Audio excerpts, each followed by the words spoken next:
সাভারের আশুলিয়ায় মন্ডল গ্রুপের শ্রমিকদের সঙ্গে যৌথ বাহিনীর সংঘর্ষে একজন নিহত হয়েছেন।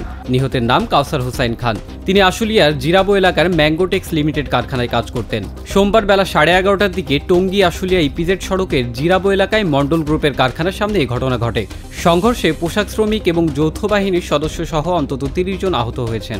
বিক্ষুব্ধ শ্রমিকরা আইন শৃঙ্খলা রক্ষাকারী বাহিনীর 5টি গাড়িও ভাঙচুর করেন। এদিকে বাইপাইলের বুড়িরবাজার এলাকার বার্ডস গ্রুপের শ্রমিকরা বকেয়া পাওনার দাবিতে ঢাকা টাঙ্গাইল মহাসড়কে অবস্থান নিয়ে বিক্ষোভ করেন। এতে সড়কটিতে যান চলাচল বন্ধ হয়ে যায়। চট্টগ্রাম বন্দরে জেটিতে নোঙর করে রাখা অগ্নিকাণ্ডের শিকার ট্যাঙ্কার থেকে 3 জনের মরদেহ উদ্ধার করেছে ফায়ার সার্ভিস। দুর্ঘটনার সময় তারা জাহাজে অবস্থান করছিলেন। নিহতরা জাহাজের কর্মকর্তা বলে ধারণা করা হচ্ছে।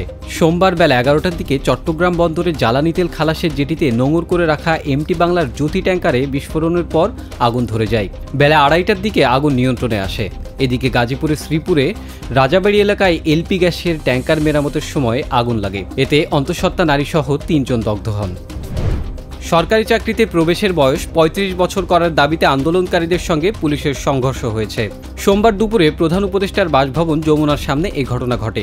এ সময় পুলিশ আন্দোলনকারীদের ছত্রভঙ্গ করতে কাঁদানো গ্যাস নিক্ষেপ করে। কয়েকশো চাকরি প্রত্যাশী যমুনার সামনের সড়কে অবস্থান নিলে রাজধানীর বেইলি রোড এলাকায় কাকরাইল মৎস্য ভবন এলাকা থেকে উত্তরা অভিমুখে সড়কটি যান চলাচল বন্ধ হয়ে যায়। এ সময় আইন শৃঙ্খলা বাহিনী তাদের ছত্রভঙ্গ করতে গেলে সংঘর্ষ বাধে। এদিকে সরকারি চাকরিতে প্রবেশের বয়সসীমা বাড়ানোর বিষয়ে একটি কমিটি করেছে সরকার। আগামী 7 দিনের মধ্যে তাদের পরামর্শ দিতে বলা হয়েছে। দ্রুত সংস্কার কাজ এগিয়ে নিতে জাতীয় নির্বাচন আয়োজনের বিষয়ে প্রতিশ্রুতির কথা জানিয়েছেন অন্তর্বর্তী সরকারের প্রধান উপদেষ্টা ডক্টর মোহাম্মদ ইউনূস। জাপানের রাষ্ট্রীয় সম্প্রচার মাধ্যম এনএইচকে দেওয়া সাক্ষাৎকারে তিনি বলেন, অন্তর্বর্তী সরকারের ব্যর্থ হওয়ার সুযোগ নেই। শেখ হাসিনা সরকার উৎখাতে যেসব ছাত্র গুরুত্বপূর্ণ ভূমিকা রেখেছেন তাদের কথা উল্লেখ করে ডক্টর মোহাম্মদ ইউনূস বলেন, বিপ্লবের জন্য তরুণেরা তাদের জীবন উৎসর্গ করেছেন। জাতির ক্রান্তিলগ্নে দেশের অর্থনীতি পুনরুদ্ধার ও গণতন্ত্রের ভিত স্থায়ী করার জন্য জাপানের সহযোগিতা গুরুত্বপূর্ণ বলেও মন্তব্য করেন প্রধান উপদেষ্টা। ভারত থেকে নেমে আসা ঢল আর কয়েকদিনের টানা বৃষ্টিতে কুড়িগ্রাম, রংপুর, নীলফামারী ও লালমনিরহাটের নিম্নাঞ্চলের অনেক বসতবাড়িতে পানি উঠেছে। তবে কুড়িগ্রামে বিপদসীমার নিচে তিস্তার পানি, লোকালয়ের পানি এখনও নামেনি। রংপুরের নিম্নাঞ্চল থেকে পানি নামতে শুরু করেছে। অনেক রাস্তাঘাট ডুবে যাওয়ায় যোগাযোগ বিচ্ছিন্ন হয়ে পড়েছে ওইসব অঞ্চল। অর্ধশতাধিক গ্রাম প্লাবিত হয়ে অন্তত 30,000 মানুষ পানিবন্দী। তিস্তার পানি প্রবাহ কমে গেলেও নতুন করে নদী ভাঙনের আতঙ্ক দেখা দিয়েছে। কানপুর টেস্টের দ্বিতীয় ও তৃতীয় দিন ভেসে গেছে বৃষ্টিতে। চতুর্থ দিনে ব্যাট করতে নেমে সুবিধা করতে পারেনি বাংলাদেশ।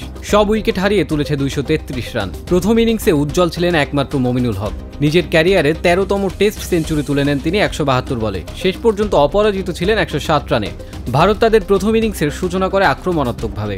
মাত্র 34.4 ওভারে 285 রান তুলে নেয় ভারত। 52 রানের লিড নিয়ে তারা ইনিংস ঘোষণা করে। দিনের শেষে বাংলাদেশ 26 রান তুলতেই 2 উইকেট হারায়। দুই দলের শেষ টেস্টটি জিতে নিতে বাংলাদেশকে দ্রুতই গুটিয়ে ফেলতে চাইছে ভারত। হাতে আছে আর একটা দিন।